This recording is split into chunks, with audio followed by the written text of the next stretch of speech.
Alright, in this video I'm going to show you how to do the second half of this worksheet on single and double replacement reactions. So the first thing you need to do with this worksheet is figure out whether you're working with a single replacement or a double replacement reaction. If you have one reactant that's an element and the other one is a compound, like silver nitrate, then it's going to be single replacement. Where we have aluminum by itself, that's single replacement. Or calcium all by itself. Or potassium all by itself. Or calcium is all by itself. Or chlorine. Or gold. Zinc. Or aluminum. All of those are single replacement reactions. All the other reactions on this worksheet are double replacement reactions where you have two different compounds combining with each other. Now for single replacement reactions, to determine if a reaction takes place, we need to use the activity series, where the thing that's higher on the activity series needs to be the element that's by itself. For double replacement reactions, we would look at the solubility rules. So for these reactions, for the single replacement, if we have zinc and silver nitrate, zinc is higher on the activity series than silver, so a reaction will take place. Aluminum, we're going to compare aluminum to the other thing in the activity series of metals. We're not going to compare it to the halogens. This is a separate list up here. So we're going to compare aluminum with hydrogen, which even though hydrogen's not a metal, it appears on the activity series of metals because aluminum can replace hydrogen in compounds. So that one will take place. Calcium is higher than aluminum, so that reaction will occur in number 4. In number 8, potassium is higher up on the list than sodium, so that reaction will take place. Calcium is higher than iron, so that reaction will occur. Number 11, we've got chlorine is by itself, so let's look at the activity series of halogens. Chlorine is higher on the list than bromine, so that reaction will occur. And number 16, gold. Well, gold is at the very bottom of the list, so gold can't replace anything. So that reaction will not occur, so this is no reaction. Zinc is higher on the list than iron, so that reaction will occur, and aluminum is higher on the list than copper, so that reaction will occur. So for the single replacement reactions, like in number 1, we take our compounds. We have zinc and we have silver nitrate. Silver nitrate, silver always has a +1 charge. Nitrate has, it's hard to see on this copy, a -1 charge. So it's just AgNO3. And they react so that silver ends up by itself and zinc ends up with the nitrate. And zinc is a +2 charge, nitrate's a -1, so it's ZnNO3 2. Then the last step is we have to balance this equation because we have 2 nitrates on the right side of the arrow and 1 on the left side of the arrow, so we put a 2 right there, and then gives us 2 silvers, so we put a 2 in front of silver. In problem number 2, we take aluminum plus hydrogen chloride. Hydrogen's in group 1, so it's a +1. Chlorine is a halogen, it's a -1, so it's just HCl. And this will react to give us hydrogen by itself, but hydrogen's never really by itself. And your reference tables try to remind you of this fact by putting the 2 right there with it on the activity series. So it's H2 plus aluminum chloride.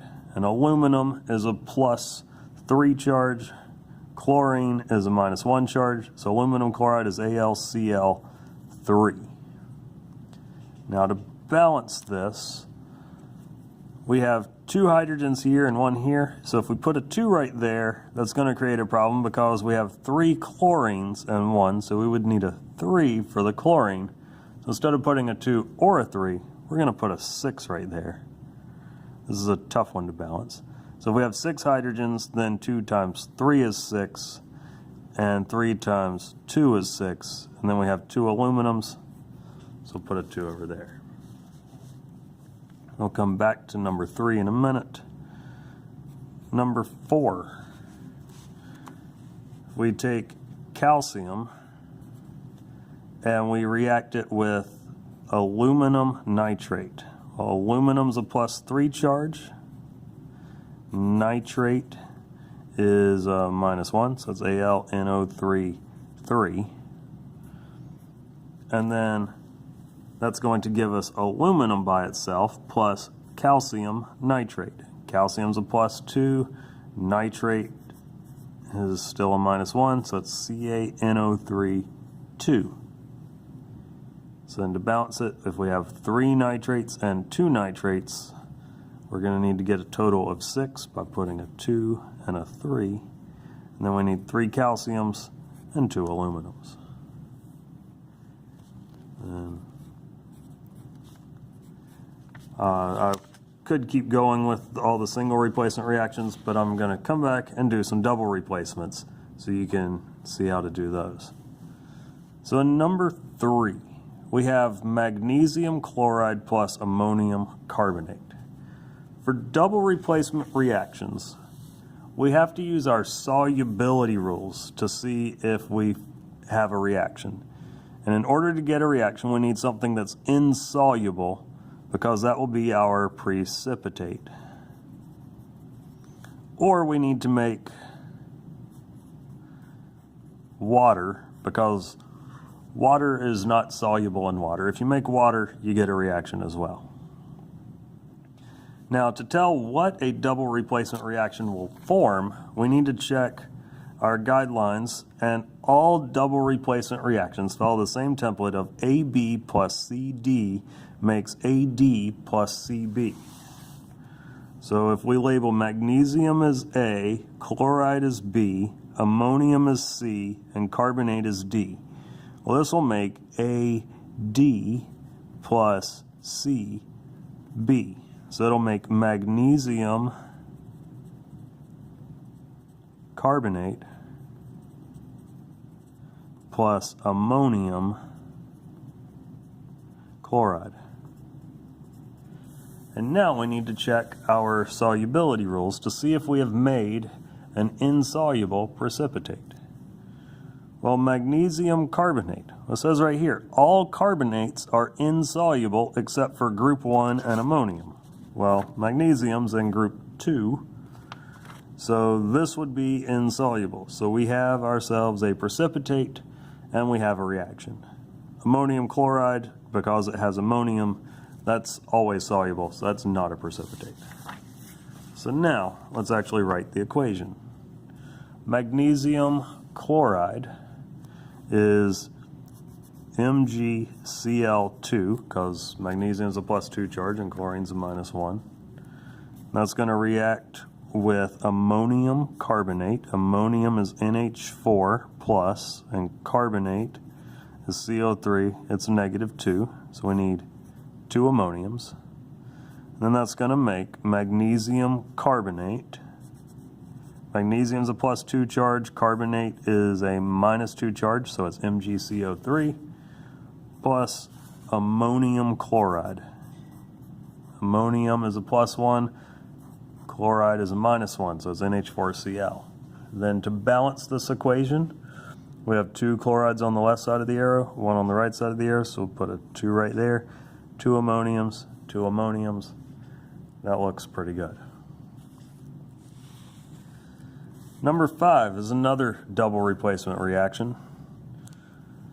Well, if you take potassium fluoride plus lead-2 nitrate, the products it will make, if this is A, B, C, and D, it's going to make AD, potassium nitrate, which is soluble because all nitrates are soluble, and it'll make lead-2 fluoride. all fluorides are soluble except lead 2 fluoride. So lead 2 fluoride is insoluble, it's a precipitate. So in number 5, we will have a reaction. So let's go in and write this out. Potassium fluoride is KF. Lead 2 nitrate is PbNO3 2. And then AB plus CD makes AD, potassium nitrate, plus lead 2 fluoride. It keeps the same charge it had before. So lead 2 fluoride is going to be PbF2. And then to balance this equation, we have 1 fluoride on the left, 2 on the right, so we put a 2 right there, and a 2 in front of the potassium.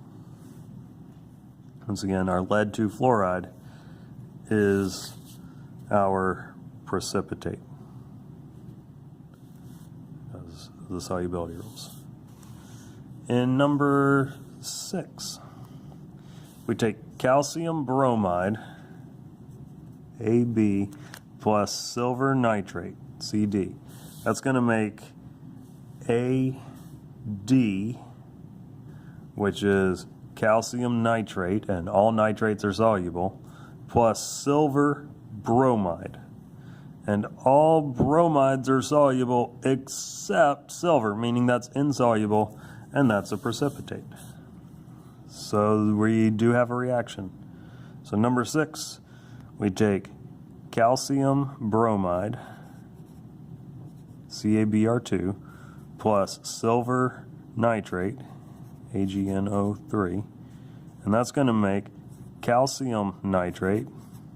Calcium is a plus 2, nitrate's a minus 1, plus silver, which is a plus 1, bromide minus 1. To balance it, we need a 2 right there for the bromines and a 2 right there for the silvers, which gives us 2 nitrates. It's nice and beautifully balanced. In number 7, ammonium phosphate plus barium acetate. We follow AB plus CD. That makes AD, which is ammonium acetate, and all acetates and ammonium are soluble, and it's going to make barium phosphate. Well, all phosphates are insoluble except group 1. Barium's in group 2, not group 1. So that's our precipitate. So we take ammonium phosphate plus barium acetate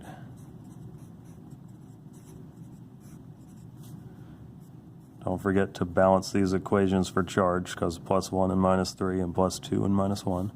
It's going to make ammonium acetate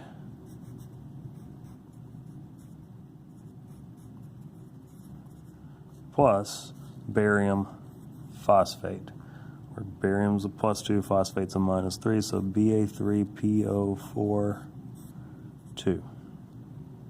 And to balance this equation, we need to put a 2 right there, a 3 right there, and a 6 right there.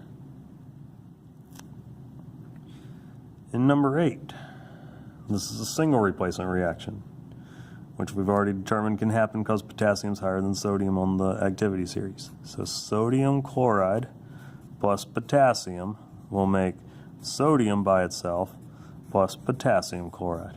This is easy because everything is either a positive or negative one charge, so everything's all nice and neatly balanced already. Number 9, magnesium nitrate plus ammonium chloride. Well, that's AB plus CD. Well, that's going to make AD magnesium chloride, which is soluble, plus ammonium nitrate, which is also soluble. So since we don't make a precipitate and we don't make water, there is no reaction. In number 10, it's a single replacement. iron 3 chlorate, that's FeClO4 plus calcium. That's going to make iron by itself plus calcium chlorate. Calcium, let's see, chlorate is ClO3. Calcium chlorate, we need 2 of those. Then to balance this, since we got 3 chlorates and 2 chlorates, put a 2 right there, a 3, and a 2. In number 11, this is a halogen replacement. We have chlorine, which is one of our diatomic elements, and to help you remember that, the activity series of halogens, it shows them all diatomic. We have Cl2 plus sodium bromide. Now, sodium's a +1 and bromine's a -1, so it's just NaBr. Don't put a 2 down here because it's only diatomic if it's by itself. This is going to give us bromine by itself, Br2, plus sodium chloride, NaCl. Number 12, potassium chloride plus silver nitrate, AB plus CD. Well, that's going to make AD, potassium nitrate, which is soluble because it's got nitrate and it's in group 1, and silver chloride. All chlorides are soluble except silver chloride, so we're going to have a reaction.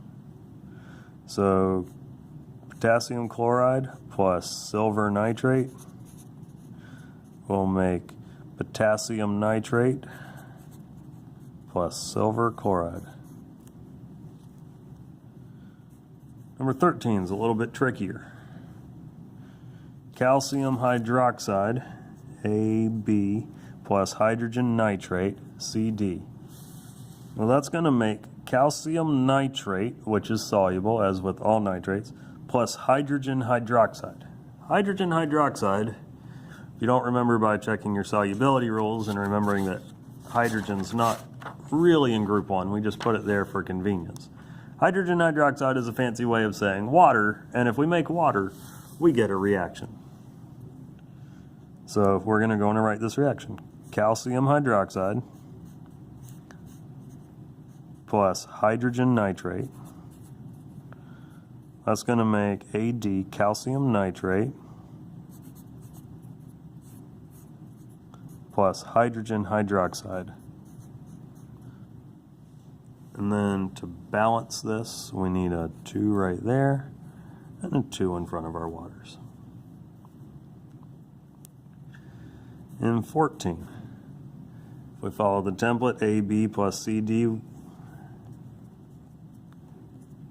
that'll make lead 2 chloride. All chlorides are soluble except silver lead, so that's a precipitate. So we can go on and do number 14. So we have lead 2 nitrate plus potassium chloride will make lead 2 chloride plus potassium nitrate. And then to balance this equation, we put a 2 and a 2. Number 15, strontium carbonate plus hydrogen nitrate. AB plus CD. Well, that's going to make strontium nitrate, which is soluble, and hydrogen carbonate. So this is a reaction that if you considered hydrogen to be part of group 1, you would say, well, it's insoluble, there's no reaction. This reaction, or there is a reaction. This reaction is a little bit out there. So what we're going to do is just omit this one. I'll talk about that one later. You may have gotten that that's no reaction. You may have gotten that it is a reaction. We'll talk about that one in more detail later on. So let's skip right on to number 16. In number 16, we said there was no reaction, so we don't need to bother writing that one. So let's go on to number 17. Zinc plus iron 3 nitrate. Zn plus FeNO3, 3. That'll make zinc nitrate. Zinc is always a +2 charge. And iron all by itself. Then to balance it, we need 2 there and 3 there. So then put a 3 in front of zinc and a 2 in front of iron. And then, last but not least, number 18, aluminum plus copper 2 sulfate. We'll get copper by itself, plus we'll make aluminum sulfate. Aluminum's a +3, sulfate's a -2, so it's Al2SO4 3. And to balance it, we need 2 aluminums, 3 copper 2 sulfates, and 3 coppers. And that's how you do this part of the worksheet.